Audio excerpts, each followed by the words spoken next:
Welcome to the distance learning program on cloud computing by Unibus. In this chapter, we'll be covering the AWS Web Services, and under AWS Web Services, we'll be covering the storage and content delivery category, which is the second category under AWS Services and Products. Under storage and content delivery, we've got three different services from Amazon Web Services. First one is S3 and CloudFront and Storage Gateway. As the name indicates, the storage and content delivery. The products offered under storage and content delivery are used for storing of the objects in the cloud infrastructure and also for content delivery networks, also known as CDN, the content delivery network which we use for increased performance and to reduce the latency of services offered through a web service. We implement the content delivery. So let's go ahead and check out each and every services under storage and content delivery. Let us first look at S3, which is also known as simple secure storage. As the name indicates, it is simple. The data which we keep on S3 are called as objects, and we keep the objects on a bucket. And it is simple to use. We can go ahead and we can upload and download the objects from S3 with just a click. Otherwise, we can also upload and download the objects through API reference. For the developers, AWS offers API keys to access each and every services, and in S3 the developer can access objects through API, and it also provides secure storage. The objects which are stored in the S3 buckets are always secure. Without having an access key and a secret key, it's not possible to access the S3 objects. And it is zone enabled. As we discussed before, AWS offers its services in multiple zones. It has got zones in US and South America, as well as in Europe and Asia Pacific. In all the regions and all zones, the S3 service is available. And it's redundancy. The data we can keep on multiple S3 buckets on multiple zones, which automatically provides us redundancy for each and every object that we keep in S3 buckets. It also gives the feature of logging, where, as we know, we keep objects on S3. It can be a video, it can be an image, it can be a data file, it can be an audio file. So the accessing of these images or these objects can be logged. AWS S3 itself gives the feature of logging. Each and every activity happens to the AWS S3 objects. It itself keeps the log of each and every activity associated with the objects in the S3 bucket. And we don't need to set up another infrastructure, or we don't need to write another code for the logging function. S3 itself gives us the feature of logging. And it supports HTTP and HTTPS. Since the objects are stored in the secure environment, it also supports HTTP and HTTPS protocol for accessing these objects through the browser. And the durability, Amazon Web Services guarantees 99.99999999% of durability to each and every object that we store in S3. That means the chance of failure or chance of missing an object is 1 in a million. And availability, since it provides data in multiple zones, and if you keep our data in multiple zones, same data in multiple zones, the availability which AWS guarantees is 99.99. The multiple zones are never gone down. If a zone gone down, all other zones will be up. So the availability is guaranteed up to 99.99% by AWS itself. Some other features of S3 is that the operations like read, write, and deleting objects from the S3 is possible, and it doesn't matter what the size of the object. We can perform these operations, read, write, and delete, of a single object from one byte to 1 terabyte. And as we said before, we keep the objects in buckets, and the number of objects we can allocate or we can insert into a bucket is unlimited. There's no limit, anything like a bucket can have only this number of objects. No, there is no limit in keeping the objects in the bucket. And another features are like the ACL can be created and configured to each object. Permission can be set to the objects created or kept on the buckets. That means we can make the object public or private. Based on that ACL, the object will be available for the end user. And as we have seen in the previous chapters, we have been using S3 with multiple different services offered by S3, offered by AWS for storage. We use it along with EC2, we use it along with MapReduce, we use it along with CloudFront, we can use it with other features like which AWS provides for logging as well. So it's associated with most of all the services or products offered by AWS. And it is considered to be the most efficient storage in the cloud infrastructure today. Now let's go ahead and check how can we create and launch a bucket in the S3 in Amazon AWS Management Console, and how can we upload an object, and how can we view the object through the browser. We log into our AWS Management Console and we go to S3, and when it comes to S3, as we said before, we keep the objects in buckets. So we need to create a bucket first. Okay, let's go ahead and create a sample bucket. I'm going to name it as S3 Inubus S3, and I'm going to select the region as US standard. We've got different region like US standard, Oregon, different regions in US itself, and then apart from US it has got Ireland for Europe, and Singapore and Tokyo for Asia Pacific, and Sao Paulo for South America.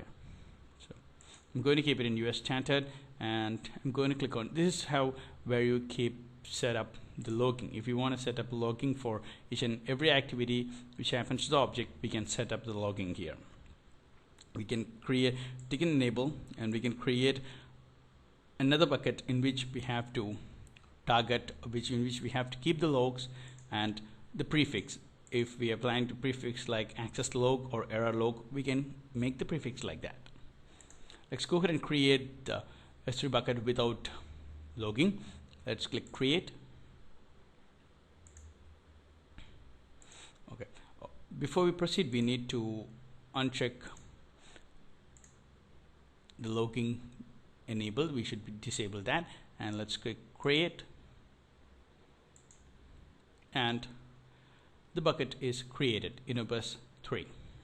And we are going to create a folder in that. We are going to create a folder named upload, into which I'm planning to upload an object.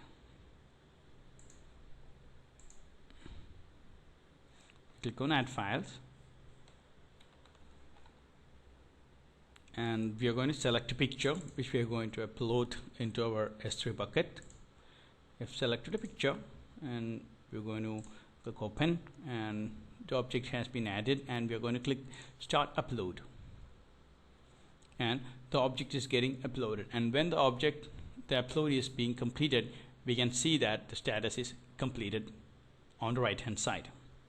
And if you click automatically clear finish transfers, when it completes the uploading process, this log or this status message will disappear, and the objects will be displayed on the top as we see there. Yep. So now we can see that object is there in the S3 bucket, and let's go ahead and check how can we make it public. Right click on the object and make it public. So if we make it public with the URL of this object, we can go ahead and view or access this object through browser. We click on properties. When we right click on properties, we can see the link to access this object. I'm going to close. I'm going to copy this link,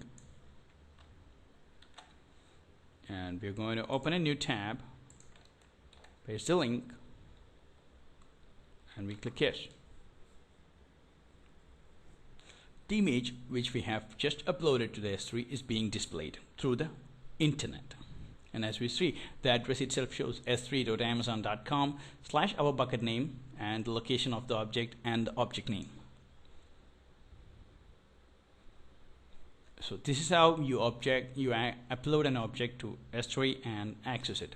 There are also other different methods to upload and download objects to S3 bucket, and we'll be looking into that later.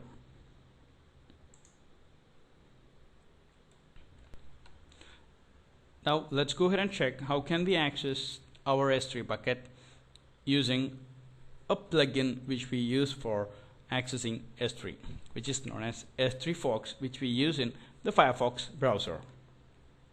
And also we have got plugins for Chrome browser as well. Before we check that, we need to check what are the secret or access credential that we require to access the object through these plugins. We go back to our AWS management console and we click on the user on the right hand top, and we go to security credentials.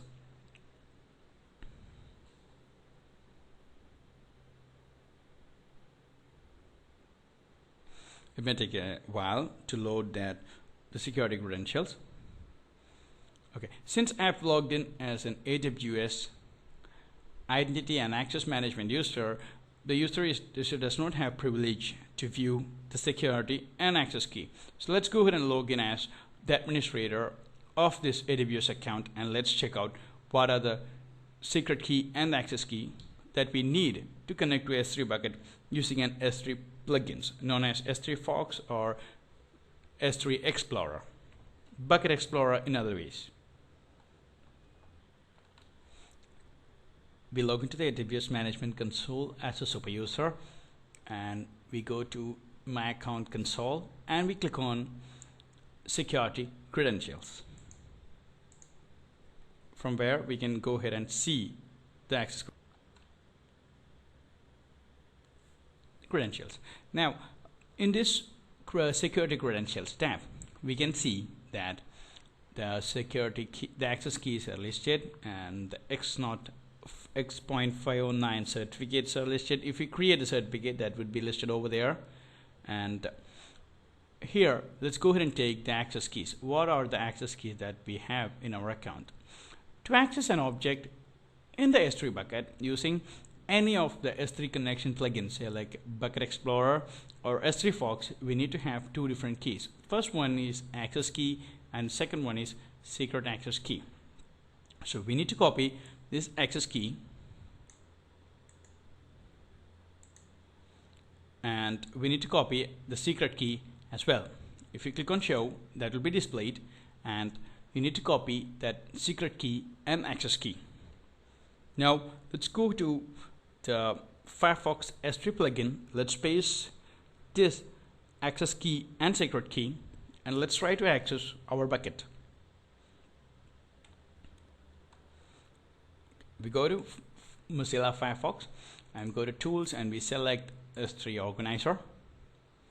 Now here I have set up the S3 access details here. You click on manage accounts and you enter the account name for which you can identify the same, and the access key and the secret key, and we save it and we close it.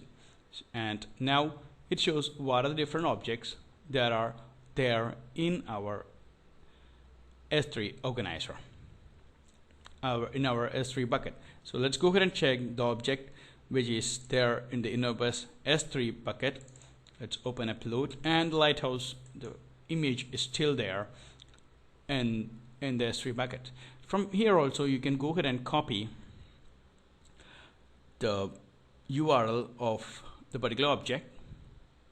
If you click on copy URL to clipboard, that will be copied, and we can open a new tab and we paste it. We get the same over here, and we can see the object which is there. If it is a text file, that will list the text. If it is a normal image, it will list as we see right now. We can also download the objects. Click on the arrow and download, where the object will be downloaded to our local machine. We can see the status of downloading the objects to our local machine. And why we use the S3 Fox plugin instead of login to AWS Management Console every time, it's better to use the S3 Fox console, where we can save the access details like access key and secret key. And whenever we need to deal with the objects in the S3 bucket, we can go ahead and open the S3 organizer, and we can do our task associated with our objects in the S3 bucket. And we can also upload the objects like, I'm going to upload this the text file which I have over here. I'm going to click upload, where the object will get uploaded and it shows the status is completed. So let's go ahead and check what that file contains. I'm going to copy the URL. I'm going to open a new tab. I'm going to paste it. I'm going to press enter. This is what I have on the screen. It says access denied. Why? Because I haven't made the object public. If we make the object public, then only we will be able to view the object in the browser. I'm going to make it as public. Let's edit the ACL settings here. So it says only the owner. I'm going to make everyone visible. Read, write, and full control. I'm going to click OK. Now I'm going to copy the URL again. Let's have a refresh, and let's check whether the object is coming or not. Here we go. We can see the text which is there in the file. So this is how you set privilege or permission to an object. So right now we have edited the ACL settings, and we have given the permission for everyone. From where the Apache, whenever it comes to object through browser, it's a web server. So we give read-write permission to the user, which is everyone, and then we copy the URL, we paste it on tab, and we open it, and this is the contents. These are the texts that are there in the text file. So this is how we launch and add objects to our S3 bucket in AWS, and this is how we download and upload the objects to the S3 bucket through S3 plugin, other than using AWS Management Console. Now let's go ahead and check what are the other features or advantages of Amazon S3. So as we see here, there are 3 different methods for accessing the S3 objects through AWS Management Console and through S3 Fox, which is a plugin for Firefox, and also there's the API reference model. These are being used by the developers who access the objects in the S3 bucket using the key and the access key. They write the code in PHP or Python script, and they mention the access key and secret key, and they can access the objects. And let's check what are the advantages and disadvantages of using S3. In other words, there are no certain disadvantages of using S3, since it provides all possible advantages for a file storage or a data storage system. And it's simple. As we have seen right now, it's pretty simple to add and manage objects in AWS, and it's secure. Without the secret key and access key, or otherwise without having these details, nobody will be able to access the objects. Otherwise, without setting an ACL privilege, no one will be able to access the objects which are there in the AWS S3.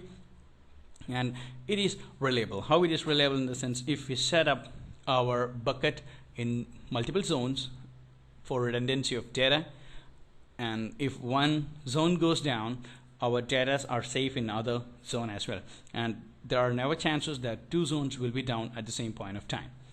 And it provides durable storage than any other in-house storage or data center storage. It provides durable storage. It's easy to expand, it's easy to scale up the storage size of your S3 bucket, since there is no limit in keeping the object, since we can keep a single object of 1 TB as well as 1 byte.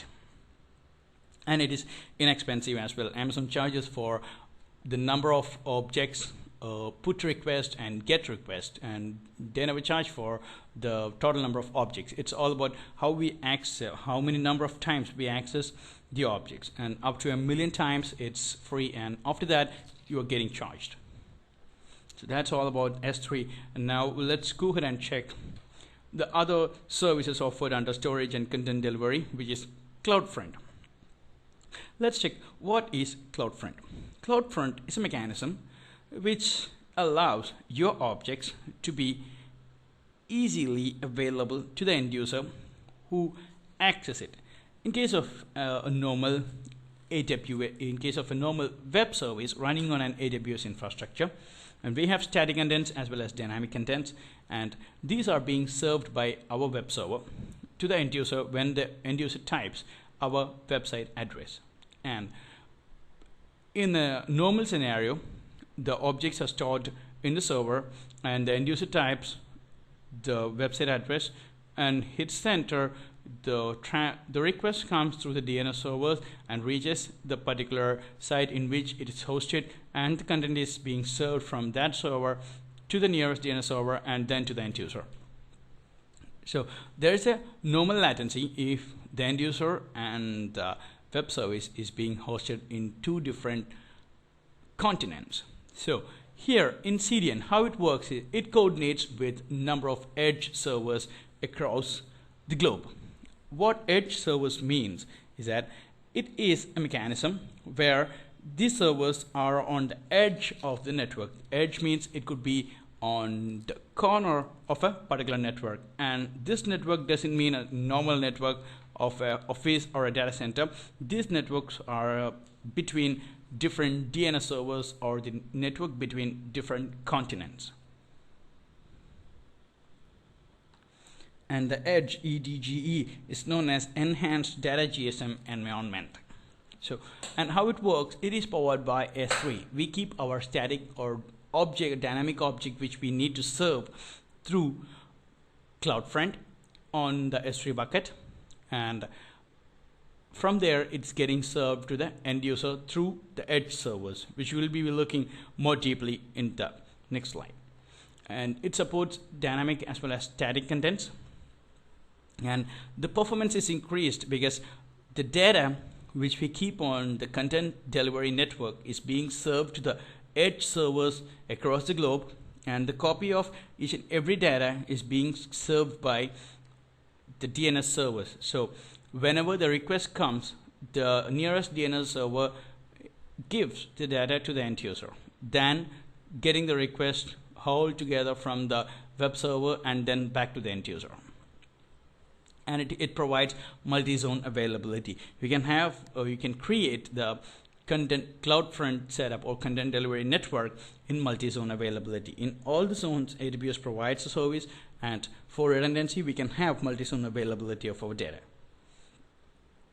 And these are the edge locations for AWS. And in United States, they got a number of edge servers serving, and in Europe, they've got more than 7 or 8 number of edge servers, and in Asia Pacific they have got 4 servers, and for South America they have got 1 edge server.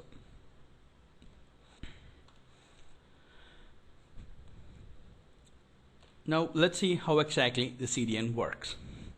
In the figure we can see that there's a client who has a computer and enters the site address abc.com, and the request goes directly, and imagine the user types the address from Austin, and the request goes directly to the server which is hosted in other part of US.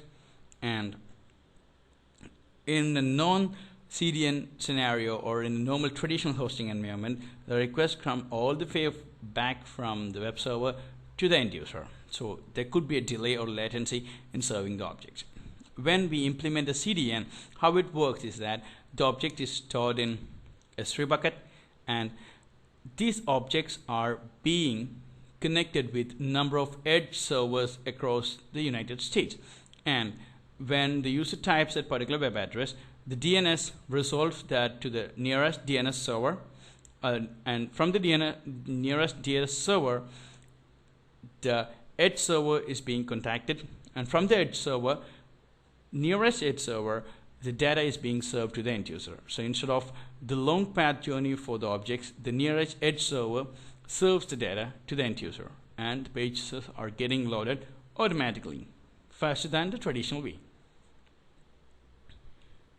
Now let's go ahead and configure and set up a CloudFront in AWS Management Console. Now we log into AWS Management Console and we click on Amazon CloudFront. And here we have a button which says Create Distribution. Each and every CDN or CloudFront that we create is considered to be a distribution network. And we click on Create Distribution. There are two different ways we can create the distribution, and it's based on the objects that we plan to serve. We can create download mode, otherwise we can create in streaming mode. In download mode, mostly the static files like .html, .css, or PHP, or images, these static files are being served through the download format. And if you're planning to make audio or a video files in a real-time scenario, certainly we have to use the streaming format, where it works in the background. A real-time streaming protocol works in the background, and the edge server itself gets different. For static content, there will be static content edge servers, and for streaming there will be video and Adobe Flash, or a different different type of video format enabled edge servers will be working in the background. So in this case, we can go ahead and create a distribution for static content with download. We click continue. Now here we select which object or what is the origin domain name. The origin domain name is nothing but, we have seen that S3 is the one which works in the background of AWS CloudFront. We keep our objects, let it be static or dynamic, we keep our objects in the S3 bucket, and we associate the S3 bucket to the distribution that we create. So let's go ahead and select the distribution, which is Inubus S3 to Amazon.com, in which we have just uploaded our image file, and we click continue. And the origin ID, it's automatically getting populated, and this ID belongs to our S3 bucket. And in the next category, we see that what are the behavior of our distribution, and it says default means all the objects under this origin, and we can set up whether it has to be accessed through HTTP or HTTPS. So I have selected it as HTTPS, so that's HTTPS, and we select object caching, and the origin object caching is like the DNS server or the edge servers across the globe itself cache the headers of each and every object. Otherwise we can customize where we need to have a particular DNS or edge servers to be precise. In this case, let's go ahead with the origin cache headers, and we are going to click on where you can also set up forward strings, where if we set up, the caching will be less, and if we select no, we don't need to set up any query strings where the caching will be improved. Let's go with that, and we click continue. Here we can go ahead and add a CNAME to our distribution. Instead of accessing our objects through the name which AWS gives, you can go ahead and allocate the distribution network that we create in AWS Management Console. We can associate that with the CNAME, canonical name associated with our domain name, and if we have one, we can go ahead and put it over there. And in this chapter, we are just going to without a CNAME, and the logging is turned off. Why is logging coming? This, as we discussed before, S3 has a feature of logging, so the same runs in the background. So if we want to enable logging for objects served through the CDN, we can set up the logging. Otherwise we can turn it off, and I'm going to turn it off. And distribution state, we can go ahead and create a distribution, and you don't need to enable it. You can make it as disabled, and whenever you need it, you can make it enabled. So that's the reason it's asking for you to whether you want to be that to be enabled or disabled. So let's go ahead and create enabled, and let's click continue. So finally it gives a review where the end user can check all the attributes or parameters mentioned while creating the distribution was correct or not. So let's go ahead and click create distribution, and here we see that our distribution is getting created and status is in progress. It may take a while for completing the distribution to be created because it validates the objects in our S3 bucket, and it gives the response, or it exchanges this response with different edge servers across the globe.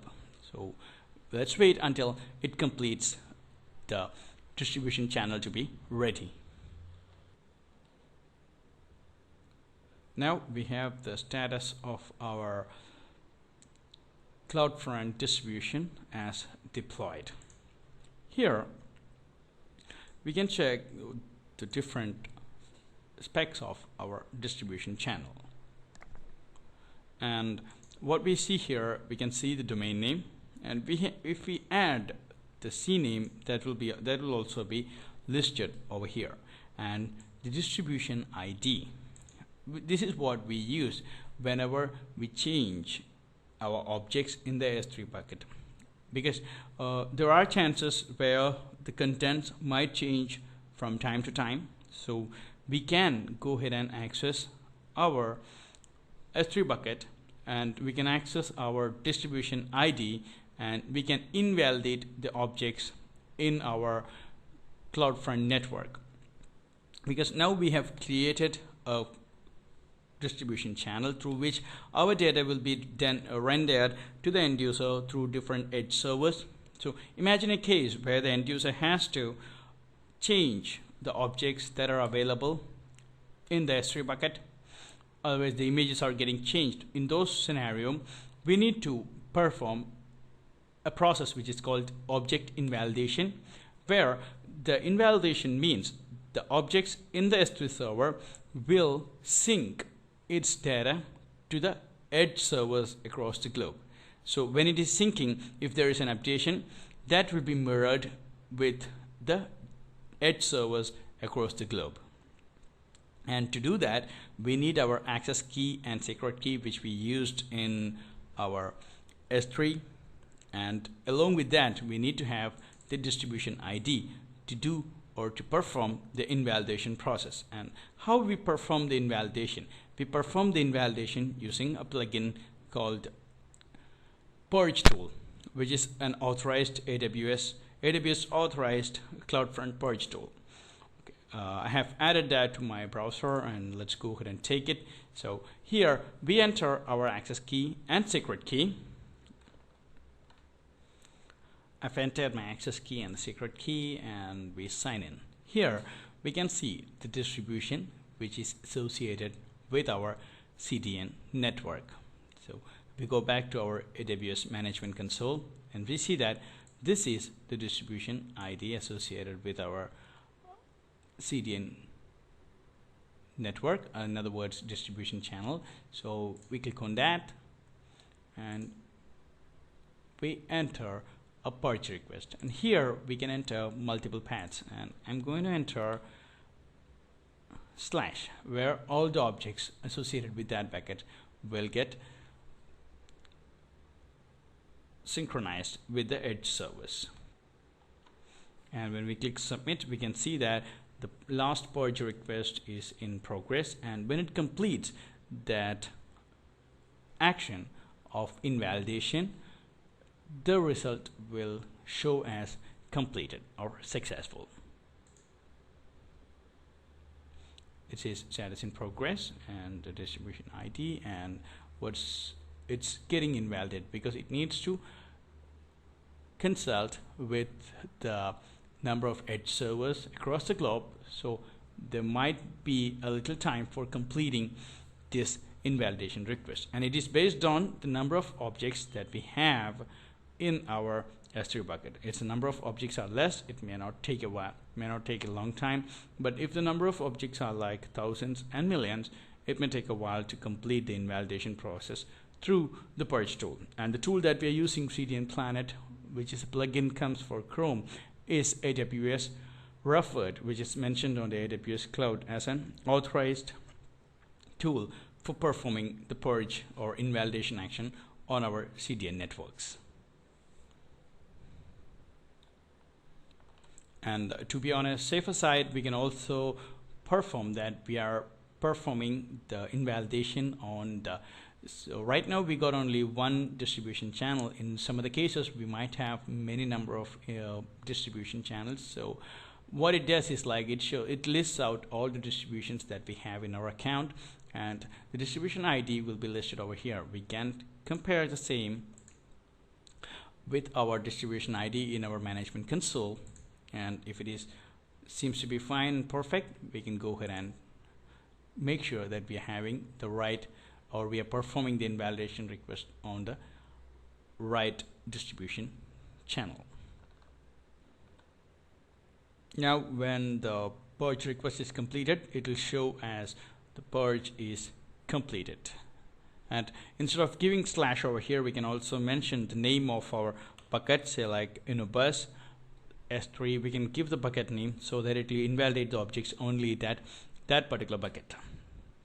So this is how we use CDN Planet plugin for CloudFront invalidation. So that's how we create a distribution for creating a CloudFront network, and we have checked how to invalidate the objects. And remember, the invalidation is nothing but it's a syncing process between our CloudFront network objects with the copy of our objects in the edge servers. So if there is an updation or change in the object, that will get updated with all the edge servers when we perform the invalidation process.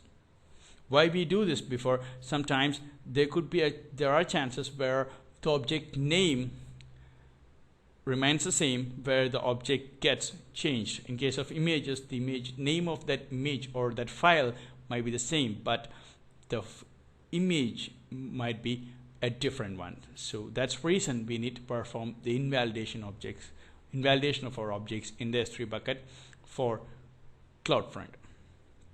Now let's check what are the advantages and disadvantages of using AWS CloudFront. The advantages are like it is fast. As we know, it communicates with number of edge servers across the globe for rendering of our data to the end user much faster, which results in better user experience. And it is simple, as we have seen. It won't take more than 10 minutes for us to create a distribution channel for serving our data across the globe through the DNS servers in our edge servers, and it is simple and it's also inexpensive.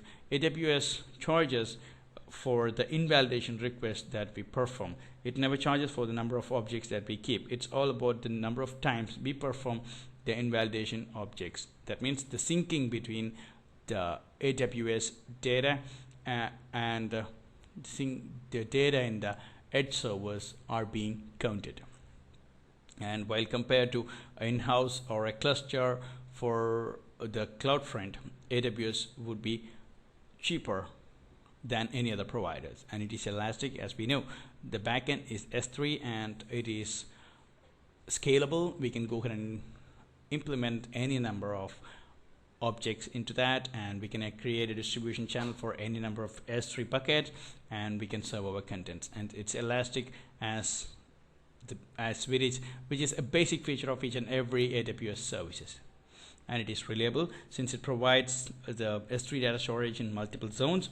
We can go ahead and create multiple distribution channels for multiple zone objects, and it would be reliable if we create a data with redundancy. And it's global. As we know, it communicates with global edge servers, and it's served across the globe. They have code edge servers across the globe for each and every region, and the data is being served through those regions. So the performance is much higher than any other CloudFront services available in the cloud market. So that's all about the CloudFront of AWS. So now let's go ahead and check the other storage and networking feature of storage and content delivery feature of AWS, which is storage and gateway, which is storage gateway, which we use with our AWS console for data storage. Now let's see how exactly the storage gateway works. The AWS Storage Gateway is a service connecting our on-premises or our own data center based software appliances with the cloud-based storage. That's what the storage gateway in simple words. And what exactly it does, with the help of the storage gateway, we can say like, no more hardware to buy for storage, and we don't need to make new hardware configurations and no more hardware configuration management. All these will be handled by AWS Cloud using implementation of storage gateway. And how exactly it works, it provides seamless integration between the cloud as well as our own data center based software application, and the data is backed up into the S3 as snapshots, and that through to a SSL tunnel, so the data is being secured.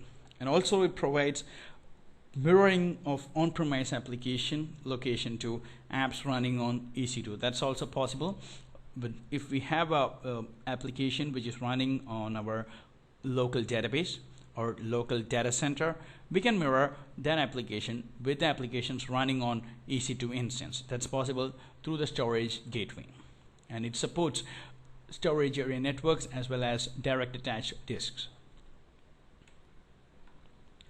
And using the mirroring technology, it also provides durability, since we have an option of mirroring our in-house data center application to AWS EC2. It provides the durability in the infrastructure where the disaster management is pretty much easy. The data mirroring, it works like the on-premises data to the AWS EC2. With AWS Storage Gateway, we can upload application data to S3, which stores these data as EBS snapshot, which we can attach to the EBS volumes with our EC2, which we have, as we have seen before in the EC2 chapter, and from where we can easily attach these volumes to and we can access the data in the volumes which is attached to our EC2 instance. And it works with the VMware ESXi, and we need to have a VMware ESXi hypervisor support to set up the AWS storage gateway. And how exactly it gives rapid disaster recovery, because we can connect our application database to Amazon S3 for storage, which takes the snapshot of our data storage disk as EBS snapshots, and it keeps this snapshot in S3 bucket for further use, and from where we can take that data to our EC2 instance, and we can meet the disaster recovery. In other words, the black swan which happens in our business can be eliminated or can be easily overcome with the help of using storage gateway. And it also does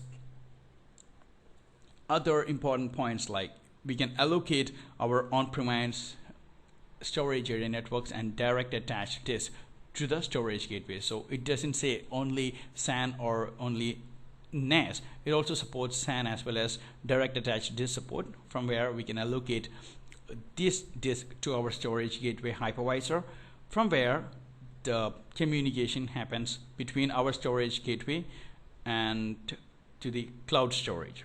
And we use the high-SCSI for connecting the data storage disk to our application, because the storage gateway supports iSCSI for much improved performance. And the offset backup, it provides offset backup to your data center data backups to AWS S3, which is secure, scalable, and cost effective, as we have seen before. And how it is secure in the sense it provides AES 256-bit encryption to the data which is being transferred over the internet to our S3 cloud. Now let's go ahead and take a look at how exactly the storage gateway works. In the picture, we can see the client machine and the application server in which we have the application running, and we can see the host machine in which we see the hypervisor, which is the VMware ESXi, on top of which the Amazon storage gateway is being created and deployed. And we can see that the direct attached disks are being attached to the server, to the virtual machine, in fact, and also the storage area network is also attached to the hypervisor. So we create the storage gateway from the OVF template which we download from the AWS Management Console of Storage Gateway, and we implement that on our local hypervisor.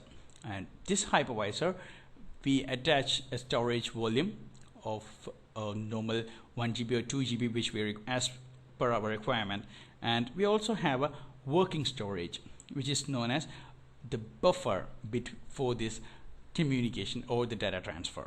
The storage volume, as we attach, it could be direct attached disk or storage area network disk, no issues. And the working storage, that's also could be a direct attached disk, and we use this working storage for buffering the data. And we attach these storage volumes as iSCSI devices to our application server, which is having the data, and using these iSCSI, the data from the application server is being on the storage volume, and then through an SSL it's being transformed or it's being transmitted to the AWS cloud through the SSL tunnel. More deeply, this is how it works. As we have seen, our local data center in which we have our number of application servers, and we have our storage gateway with virtual machines, and we attach our disks as iSCSI devices to our application server, and we are done with configuring our storage gateway part in our local data center. So after that, when we power on our storage gateway and when we connect that to our AWS, the data on the storage gateway server will be transformed or will be transferred to the AWS storage in the cloud through an SSL tunnel, which makes it secure.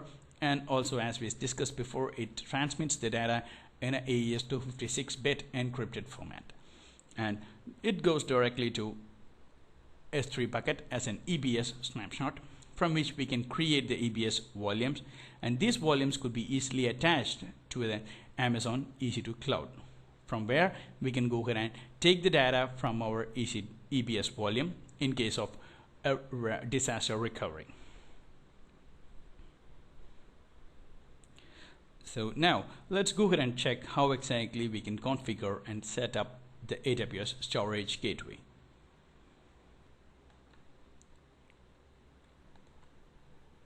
Now, in order to set up a storage gateway, we log into our AWS Management Console, and we click on the Storage Gateway tab, which takes us directly to the storage gateway. From where as we discussed before, we need the VMware hypervisor to be there in our local machine to set up AWS storage gateway. So now, before we deploy a new gateway server, we go ahead and set up and activate the new gateway. We click on that, and here what it happens is, like, we might, as we discussed before, we need the VMware hypervisor to be ready on the local machine with which we can communicate to the AWS storage gateway cloud. And here we need to download the .ovf template from the AWS storage gateway, which I have already downloaded to my virtual machine, and we click continue. Here it says how exactly we need to do this. So how we do this is that we download the OVF file format from AWS Management Console, and we deploy the OVF file format into our local VMware ESXi server. And after that, we connect this hypervisor to our storage gateway. And before we connect that to our storage, before we activate our storage gateway, there are some other steps which we need to complete in the local VMware server.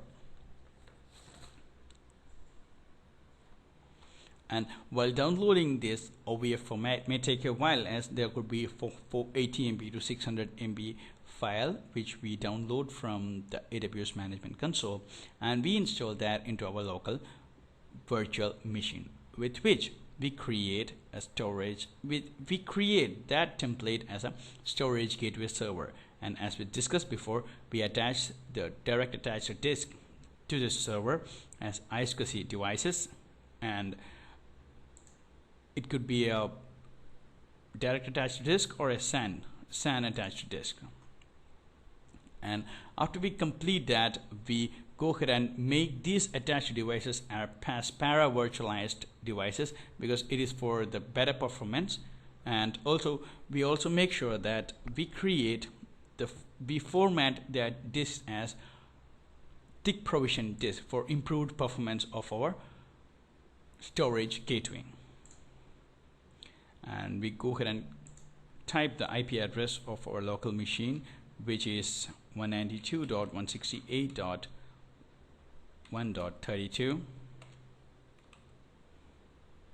and we proceed with activation of our storage gateway.